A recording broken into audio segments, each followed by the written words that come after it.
You are listening to Taking Care of Business here on Rise FM. Now, Thiqa Digital Finance, which is a leading Islamic finance platform, has announced its exclusive technology partnership with Paymenow, Africa's largest leading earned wage access platform. And we've had them on the show before, actually, discussing some of their offering. But EWA is powered by financial technology, allowing employees to securely and conveniently access their earned wages before their regular payday. Now, from June 2024 onwards, the strategic partnership will allow Uganda civil servants to have an early and responsible access to their already earned wages, completely secure, interest-free via mobile app. Now, to chat more on this, I am joined by the co-founder and chief client officer of Paymenow, Mr. Bryan Habana. Welcome, Mr. Habana, to Taking Care of Business here on Rise FM. Wandile, thanks very much for having me. Bryan, I know you for your prowess in the field of sport, to be quite honest, in the rugby field. But for those who might have missed our previous conversations with regards to Paymenow, especially about the earned wage access platform, what is this service about, and how do I know if I'm an employer that it allows for this particular provision? Wandile, firstly, as a co-founder of Paymenow, really fortunate to be involved in an organization that started off as four guys that had come across the concept of earned wage access that was doing the rounds in the developed market economies of the UK and the US, and really successfully brought it to play and put it into action in South Africa. 4.5 years on from our initial meeting together, we're now the leading earned wage access platform in sub-Saharan Africa, and to the topic we're discussing today, looking at various geographic expansion opportunities that sees us having partnered with Thiqa and going into Uganda and their public sector to hopefully give civil servants the opportunity to really get access and financially empower themselves by giving them their dignity back. So I'm extremely fortunate that my university roommate, Dion Nobriga, who's the CEO of the organization, approached me with the concept, and grateful to be a part of an organization where we've grown to a point where we're processing over 550,000 transactions at the month at the moment, with more than 400,000 employees with access to our platform. So proud of creating a financially inclusive, a financially empowering platform that really does give both employees and employers a huge amount of benefit. And I'll tell you, Bryan, I'm a huge fan of this particular platform, especially from the first time I heard about it. But now this excites me. This partnership now that you have with Thiqa Digital Finance, how did that come about? So, we actually met with some of the Thiqa executives at a function towards the end of last year, and I think they need to continuously look at how they can positively impact the community in Uganda, where they already have a very strong presence from a financial literacy and wellness perspective, and seeing what Paymenow was doing in South Africa and sub-Saharan Africa, partnering to see how together we could really create something that firstly doesn't exist in Uganda, but do something that could be extremely beneficial to the continual upliftment of people within the government sector, which has been a fascinating journey. We've learned a lot, understanding that each territory one enters into has its own financial regulations and compliance that you need to adhere to, and we're extremely proud that Thiqa is the backbone of this partnership, and that together we can sort of enter the Ugandan market with all the compliance and regulation in place, but bringing a software as a service to play that will hopefully benefit so many within the country. The time is 16 minutes past 5. You've just tuned in. You are listening to Taking Care of Business here on Rise FM with Wandile Mazibuko. I am in conversation with the co-founder and chief client officer of Paymenow, Mr. Bryan Habana, and we're discussing the unique partnership with Thiqa. Now, I want to touch on this particular issue with regards to Thiqa. I mean, both you and I can agree that most of the time you'd need a competitive advantage in as far as business is concerned. But this particular partnership between Thiqa and Paymenow, how unique is it in addressing the daily and monthly cash flow challenges that are faced by most people between paydays? I think firstly, it's just engaging with Neil Levan, that is the CEO of Thiqa, and hearing her real heart to want to positively and fundamentally make an incredible impact in how particularly civil servants not only get to access money but really get to benefit and are financially uplifted and empowered. And Danielle was incredibly instrumental in making sure that this partnership came to life.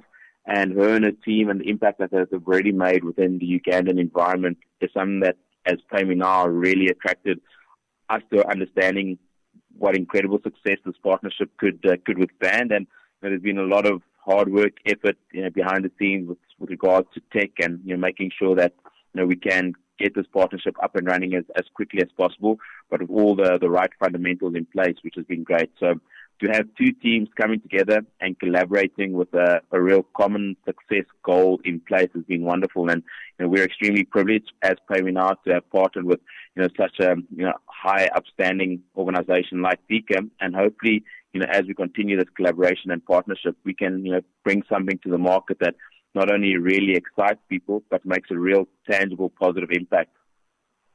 Bryan, in my previous life, when I entered the financial services industry, one of the things that a lot of people used to speak about is how people don't have access to financial services, especially not only here in South Africa, but obviously in the African continent as well. But I want to find out, how underbanked and how unbanked are African people in this world? And ultimately, how is this particular product able to allow them then to come into the financial services system?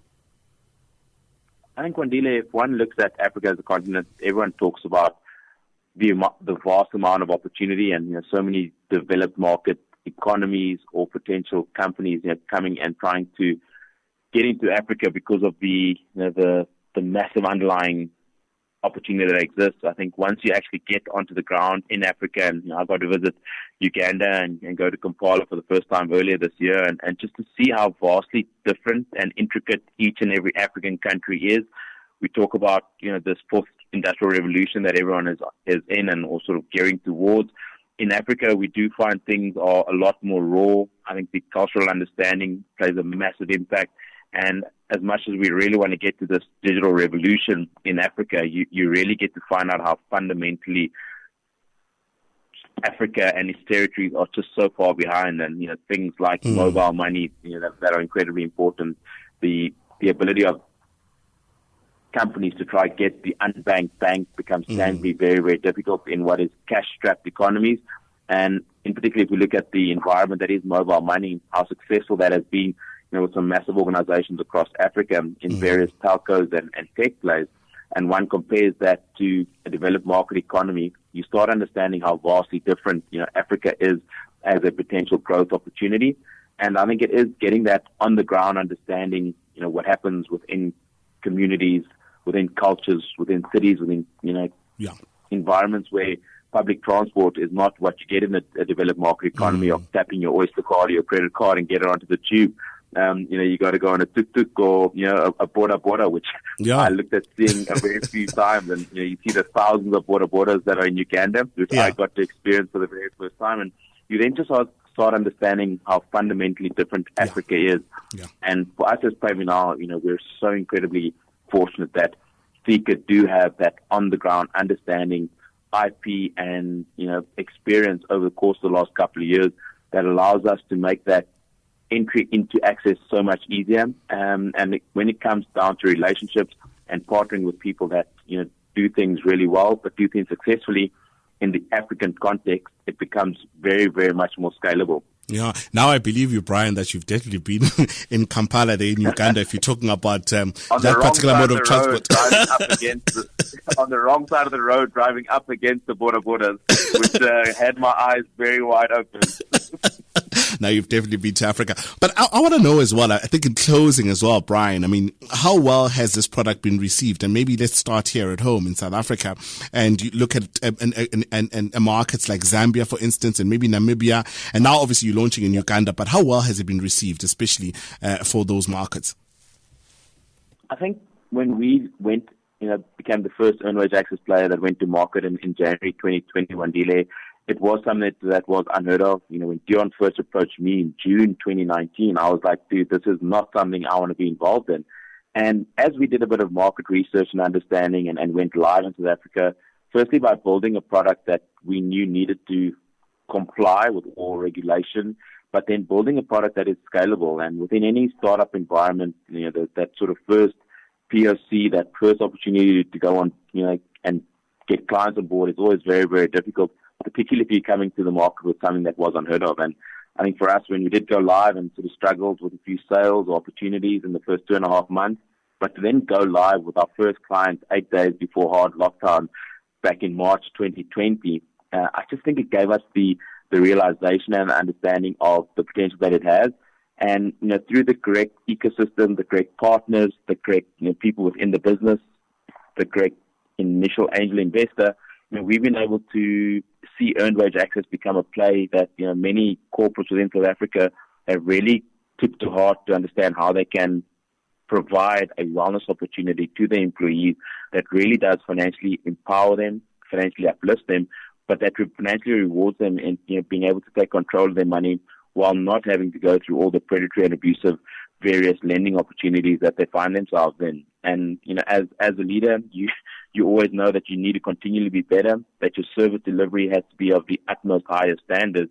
And to see that there are now a few players in the market, how well received earned wage access has been, that employers are now doing competitor analysis because there are various players in the market, and that understanding continues to grow. For us, having just under 400,000 employees now with access to the platform, some incredible blue chip organizations within South Africa and beyond our borders, as you rightly mentioned, to now realize that, sometimes they can't handle every process or every individual employee in their own unique parameters, and that, through offering software as a service plays that, form a really valuable part of the employee value proposition, that employers can not only look at, great retention, but now great acquisition strategies for, making sure that employees, do have some, really great benefits when they do join the company. Bryan, well done to you guys, especially for expanding this particular product. Like I said to you, I'm a huge fan of this particular product and obviously launching as well in Uganda. But thank you so much for joining us here on Taking Care of Business. Please do enjoy the rest of your afternoon, sir. You too, Wandile. Thank you very much for having us. And that was Bryan Habana, who is the co-founder of Paymenow and also the chief client officer of Paymenow, speaking to us about their very unique partnership that they formed with Thiqa Digital Finance, and obviously pushing that particular product that they have in earned wage access.